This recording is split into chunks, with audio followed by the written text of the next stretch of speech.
Right, Nehemiah 5, let's call this one building exploitation, as this chapter starts with a complaint that doesn't have to deal with Israel's external enemies as much as it has to deal with its internal enemies, as those who are working on the wall are going to lodge a complaint against those who seem to be relatively well off coming out of captivity. And during a time of famine, they have not only caused those who aren't doing so well to mortgage their properties to survive the famine and get grain, as the chapter is going to say, but they are going to leverage the loss of their property into actually taking their own brothers back into slavery, not long after they were just freed from slavery in Babylon or under Persian rule. And so when Nehemiah gets wind of this, he is going to be incensed because it is going to be a stark contrast to what he has gotten in the habit of doing, and that's hosting the people at his own expense to make sure they have enough to get through the famine and the work that they're trying to complete. And so what he's going to do is call an assembly against those who are exploiting their brothers and taking their fields and actually taking their own kids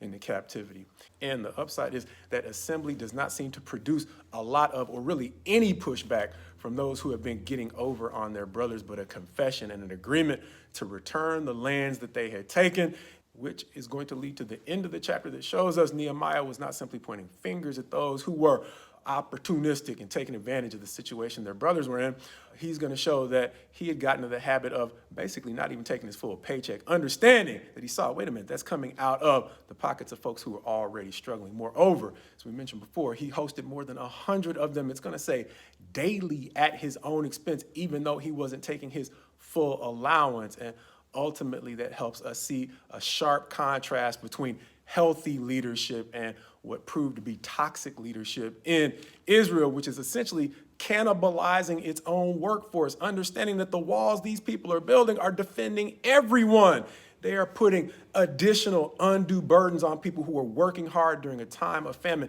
not looking at the big picture of how what they're doing is actually, once again, strengthening Israel's enemies indirectly. And so we get to see in Nehemiah an example of a leader who falls in the line of what seems to be men like David and Hezekiah, who not only seem to have a keen eye towards the needs of the people working for them, but a willingness to provide for them in a way that allowed them to work efficiently. And even though this is a story from thousands of years ago, even today, you probably don't have to look very far to see examples of organizations that decline over time because of the way that they unnecessarily exploit and burden the people working for them.